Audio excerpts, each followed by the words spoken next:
Good morning student. आज हम पढ़ेंगे ठोस आकृतियों का पृष्ठीय क्षेत्रफल और आयतन में प्रश्नावली 3 देख रहे थे, उसमें से हम आज देखेंगे चौथे नंबर का प्रश्न। ठीक है, देखिए चौथे नंबर का प्रश्न आपका दिया गया है। यदि एक जोकर की शंक्वाकार टोपी के आधार की त्रिज्या 7 सेंटीमीटर और ऊंचाई 24 सेंटीमीटर हो तो ऐसी 10 टोपी बनाने के लिए लगने वाले सीट का क्षेत्रफल ज्ञात कीजिए। ठीक है, तो यहाँ पे बोला गया है कि जो जोकर की टोपी है उसका आकार क्या है, शंक्वाकार है, जिसके आधार की त्रिज्या, दैट मीन्स आधार मतलब क्या, वृत्त है ना, तो वृत्त की त्रिज्या 7 सेंटीमीटर और ऊंचाई दैट मीन्स एच की वैल्यू है 24 सेंटीमीटर हो तो 10 टोपी। इसी तरीके से हमें 10 टोपी बनाने के लिए कितने सीटों की आवश्यकता होगी, उसका क्षेत्रफल हमें बताना है। ठीक है, तो उस टोपी का क्षेत्रफल बताना है, दैट मीन्स हम बोल सकते हैं कि वक्र पृष्ठ का क्षेत्रफल हमें फाइंड करना है, बताना है। ठीक है, तो चलिए इस क्वेश्चन का सॉल्यूशन हम देख लेते हैं। चलिए देखिए, दिया है हमारे पास त्रिज्या दी गई है 7 सेंटीमीटर और ऊंचाई अर्थात एच की वैल्यू दी गई है 24 सेंटीमीटर। ठीक है, तो एक टोपी 10 टोपी बनाने के लिए हमें कितने सीट की आवश्यकता होगी, उसको हमें फाइंड करना है। तो देखिए, हम जानते हैं कि L की वैल्यू होती है √h² + r²। ठीक है, तो यहाँ पे हमारे पास R और H की वैल्यू दी गई है, हम इसकी सहायता से L की वैल्यू आसानी से फाइंड कर सकते हैं, निकाल सकते हैं। तो L = हम लिख सकते हैं √24² + 7²। ठीक है, अब 24² हम लिख सकते हैं 576 + 7² दैट मीन्स 49। ठीक है, दोनों को ऐड कर देंगे तो L की वैल्यू हमें मिल जाएगी √625। ठीक है, तो आप निकालेंगे 625 का स्क्वायर रूट निकालेंगे। ठीक है, तो कितना आता है 25, है ना, तो L की वैल्यू हमें मिल गई 25 सेंटीमीटर, जो कि L जो है वो क्या है हमारे पास यहाँ पे तिर्यक ऊंचाई है। ठीक है, इसके बाद देखेंगे, देखिए इसके बाद तिर्यक ऊंचाई मिलने के बाद हम क्या करेंगे, शंकु का वक्र पृष्ठ निकालेंगे। तो उसके बाद हम क्या करेंगे, शंकु का वक्र पृष्ठ फाइंड करेंगे। वक्र पृष्ठ = होता है πr/l, है ना, πr/l, जहाँ पे हमें पता है कि पाई की वैल्यू 22/7, आर की वैल्यू दी गई है 7 सेंटीमीटर और एल हमने फाइंड किया 25 सेंटीमीटर। ठीक है, वैल्यू पुटअप करेंगे, पुटअप करने के बाद देखिए 7 से 7 डिवाइड करेंगे। ठीक है, 1 आ जाएगा, तो ये आ जाएगा 22 × 22 × 25। ठीक है, 22 का 25 से गुना करेंगे तो आ जाएगा हमारे पास 550। तो ये तो मिला हमें शंकु का वक्र पृष्ठ, दैट मीन्स एक टोपी बनाने के लिए हमें इतने सीट की आवश्यकता होगी, है ना। लेकिन यहाँ पे हमें बोला गया है इसी तरीके से हम यदि 10 सीट बनाते हैं 10 टोपी बनाते हैं तो उसके लिए हमें कितनी सीटों की आवश्यकता होगी। तो हम क्या करेंगे, यहाँ पे कुछ नहीं है, मतलब 1 है तो 1 के साथ 10 का और 550 के साथ 10 का मल्टीप्लाई कर देंगे। तो इस तरीके से हमें मिल जाएगा 10 टोपी बनाने के लिए आवश्यक सीटें अर्थात 550 × 10, तो ये आ जाएगा हमारे पास 5500 वर्ग सेंटीमीटर। ठीक है, वक्र पृष्ठ है, वक्र पृष्ठ हमारा वर्ग सेंटीमीटर में आएगा, क्योंकि हमारा जो क्वेश्चन है वो सेंटीमीटर में था। ठीक है, तो ये हो गया आपका चौथा नंबर का क्वेश्चन का सॉल्यूशन, है ना। अब चलते हैं नेक्स्ट क्वेश्चन पे। देखिए क्या दिया गया है, 5वें नंबर का क्वेश्चन।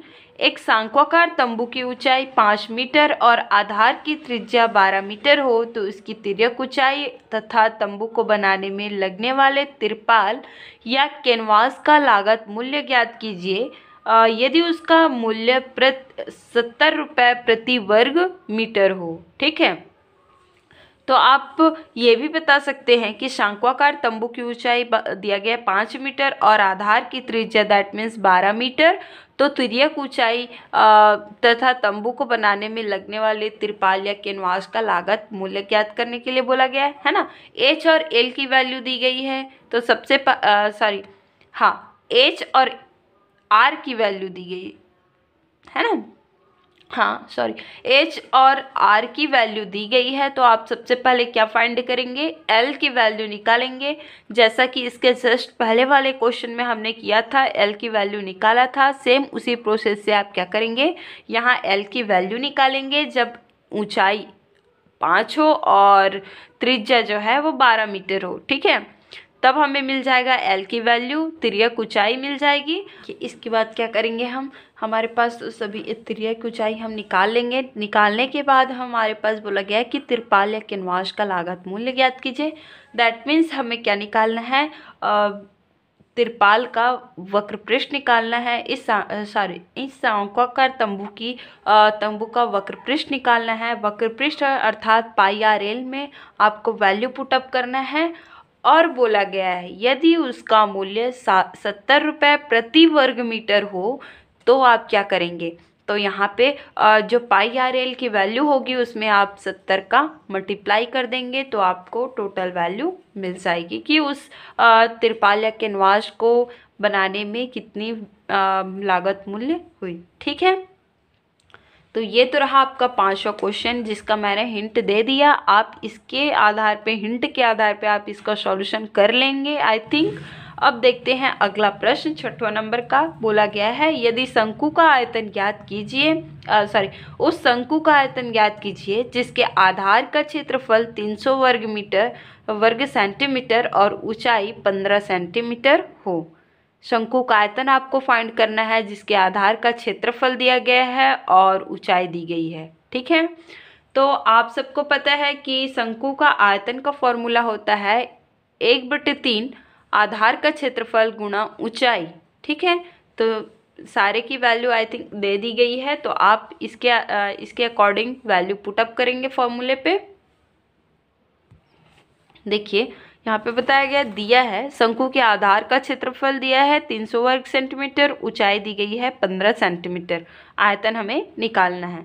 तो शंकु का आयतन का फॉर्मूला होता है 1/3 आधार गुणा आधार का क्षेत्रफल गुणा ऊंचाई। वैल्यू पुटअप करेंगे तो 1/3 गुणा आधार का क्षेत्रफल हमारे पास 300 वर्ग सेंटीमीटर और ऊंचाई 15 सेंटीमीटर, वैल्यू पुट कर दिए।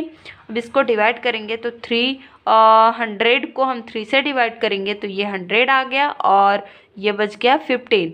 ठीक है, 100 का 15 से मल्टीप्लाई करेंगे तो ये हो जाएगा 1500। ठीक है, 1500 घन आयतन है चूंकि, तो हम लिख सकते हैं इसको घन सेंटीमीटर में, है कि नहीं। तो ये रहा आपका 6वां नंबर का क्वेश्चन। अब देखते हैं अगला क्वेश्चन। देखिए 7वें नंबर का प्रश्न आपके पास दिया गया है कि शंकु की ऊंचाई ज्ञात कीजिए यदि उसका आयतन 550 घन सेंटीमीटर और उसका व्यास 10 सेंटीमीटर हो। देखिए यहाँ पे थोड़ा सा वो कर दिया गया है, क्वेश्चन को घुमा दिया गया है कि व्यास दे दिया गया है ना, तो आप यहाँ पे डरेंगे नहीं। व्यास है कहने का मतलब हम व्यास का आधा कर देंगे तो वो हमें त्रिज्या मिल जाएगी। ठीक है, तो आप मान के चलिए आयतन दिया गया है और त्रिज्या दी गई है, तो ऊंचाई आप निकाल सकते हैं, यस कोश निकाल सकते हैं, क्योंकि आयतन का फॉर्मूला होता है 1/3 आधार का क्षेत्रफल गुणा ऊंचाई, या फिर आप बोल सकते हैं 1/3 पाई आर स्क्वायर एच। ठीक है, तो यहाँ पे हमें 1/3 पाई की वैल्यू पता है, आर की वैल्यू पता है, बस एच की वैल्यू हमें निकालनी है। तो एच को रखेंगे, बाकी सारे को ट्रांसफ़र कर देंगे, तो जो ऊपर था वो नीचे हो जाएगा और नीचे था वो ऊपर हो जाएगा। तो इसके आधार पे आप 7वें नंबर का क्वेश्चन सॉल्व करेंगे। ये आप लोगों का वर्क है। ठीक है, आप लोगों का कौन कौन सा वर्क है, 5वां और 7वां, है ना। अब देखते हैं अगला प्रश्न। देखिए 8वां नंबर का क्वेश्चन दिया गया है आपका, किसी शंक्वाकार कप के आधार की परिधि 22 सेंटीमीटर और ऊंचाई 6 सेंटीमीटर हो तो उसमें अधिकतम कितना पानी रखा जा सकता है कि नहीं। तो चलिए देखते हैं कप के आधार की परिधि। तो आप पहले ही जानते हैं कि जो आधार होगा वो वृत्त के शेप में होगा, वृत्त की परिधि बोल सकते हैं हम उसको। तो वृत्त की परिधि अर्थात 2πr होती है, जो कि हमारे पास है 22 सेंटीमीटर, है कि नहीं। और ऊंचाई अर्थात h की वैल्यू 6 सेंटीमीटर। तो बोला गया है कि उसमें अधिकतम कितना पानी रखा जा सकता है। चलिए देखते हैं इस क्वेश्चन का सॉल्यूशन। देखिए दिया गया है परिधि बराबर 22 सेंटीमीटर, ऊंचाई h बराबर 6 सेंटीमीटर। तब वृत्त की परिधि अर्थात 2 पाई आर इक्वल्स टू 22 सेंटीमीटर। और यहाँ पे देखिए आप क्या करेंगे, r की वैल्यू हमें निकालना है। तो r 2r को रखे हैं, 22 पाई को इधर ले आए हैं, ट्रांसफर कर दिए, तो ये हो गया 22/पाई। अब r बराबर हमें निकालना है, तो 22/22, देखिए पाई की वैल्यू रखेंगे 22/7, तो वो नीचे आ जाएगा, 7 को हम ऊपर ले जाएंगे, तो ये हो गया 22/22 गुना 7 बटे इधर का 2 इधर ट्रांसफर, तो 7/2। तो इस तरीके से 22 तो कैंसिल हो जाएगा, आर की वैल्यू हमें फाइंड हो गई, मिल गई 7/2, जिसको हम 3.5 भी रख सकते हैं, लेकिन हम बस यहीं तक रखेंगे, पाई की वैल्यू आर की वैल्यू 7/2। इसके बाद हम देखेंगे शंकु का आयतन हम निकालेंगे। तो शंकु का आयतन जो है होता है वो होता है 1/3 पाई आर स्क्वायर एच। तो यहाँ पे वैल्यू पुट कर देंगे, पाई 1/3 इंटू पाई की value 22/7 into R square, that means 7/2 into 7/2 into H की वैल्यू 6 सेंटीमीटर दिया गया है, तो रख देंगे। फिर जो जो कैंसिल आउट होता है यहाँ से हम कैंसिल आउट कर देंगे, तो 7 से कट जाए 1 से हो जाएगा, और 2 और 20 11 से हो जाएगा। ठीक है, तो इस तरीके से हमारे पास बचा 11 इंटू 7, और 11 इंटू 7 हम मल्टीप्लाई करेंगे, इसको सॉल्व करेंगे, तो ये आता है 77। चूँकि हमारा जो क्वेश्चन में बोला गया है आयतन निकालना है, आयतन का वो होता है, हम आयतन को लिखते हैं, दर्शाते हैं घन सेंटीमीटर में, तो हमें मिल जाएगा शंकु का आयतन बराबर 77 घन सेंटीमीटर। ठीक है, तो ये रहा आपका 8वां नंबर का प्रश्न। अब चलते हैं अगले प्रश्न पे। चलिए देखेंगे 9वां प्रश्न। यदि 1 मीटर लंबी धातु की छड़ जो बेलनाकार है की त्रिज्या 3.5 सेंटीमीटर है को पिघलाकर ऐसे कितने शंकु बनाए जा सकते हैं जिसकी त्रिज्या 1 सेंटीमीटर और ऊंचाई 2.1 सेंटीमीटर हो। तो ये आपका 9वां प्रश्न और 10वां प्रश्न। ठीक है, ये थोड़ा आप सोच के आएंगे, ये आप लोग का वर्क है, ठीक है, होमवर्क है। मैं इसको बिना देखे बोल रही हूँ, क्योंकि मतलब बिना आपको हिंट दिए बता रही हूँ कि ये आप लोग का वर्क है। ठीक है, आप थोड़ा सा इसमें दिमाग लगाएंगे कि ये किस तरीके से बनेगा, है कि नहीं। तो 9वां और 10वां, और पहले इसके पहले फ्रंट पेज पे मैंने दिया 2 क्वेश्चन, है ना, तो आप इसको सॉल्व करके लाएंगे, ये आप लोग का होमवर्क है। देखिए अभी देखेंगे हम 11वां प्रश्न। क्या दिया गया है, यदि एक शंकु और एक बेलन के आधार की त्रिज्या और ऊंचाई समान हो तो उनके आयतनों का अनुपात ज्ञात करना है। देखिए शंकु और बेलन के आधार की त्रिज्या और ऊंचाई समान हो, मतलब दोनों बराबर है, तब हमें बस उनके आयतनों का अनुपात ज्ञात करना है। तो आप सबसे पहले क्या करेंगे, शंकु का आयतन निकाल लेंगे और बेलन का आयतन निकाल लेंगे। इन दोनों के बीच रिलेशन, इन दोनों के बीच संबंध आपको पहले से ही पता है कि जो शंकु का आयतन होता है वो बेलन के आयतन का 1/3 होता है। ठीक है, तो शंकु का आयतन और बेलन का आयतन निकालेंगे और दोनों को डिवाइड कर देंगे, मतलब डिवाइड करने का मतलब क्या, अनुपात निकाल लेंगे, अनुपात निकाल लेंगे। ठीक है, चलिए देखेंगे इसको कैसे लिख सकते हैं। तो ये है आपका शंकु का आयतन बराबर 1/3 पाई आर स्क्वायर एच, बेलन का आयतन पाई आर स्क्वायर एच होता है ना। दोनों का डिवाइड कर देंगे, अनुपात निकालने बोला है, तो ये आ जाएगा हमारे पास पूरा कैंसिल आउट हो जाएगा, बस बचेगा 1/3। तो ये हो गया 1 हो गया शंकु का आयतन और बेलन का आयतन हो गया 3। तो इस तरीके से शंकु का आयतन अनुपात बेलन का आयतन बराबर 1/3। ठीक है, तो ये हो गया आपका 11वां नंबर का प्रश्न। तो इस तरीके से आपका बेलन शंकु का जो एक्सरसाइज था वो आपका कंप्लीट होता है। ठीक है, फिर नेक्स्ट डे पढ़ेंगे अपन लोग गोला स्फेयर, है कि नहीं। तो चलिए आज के लिए बस इतना ही, थैंक यू।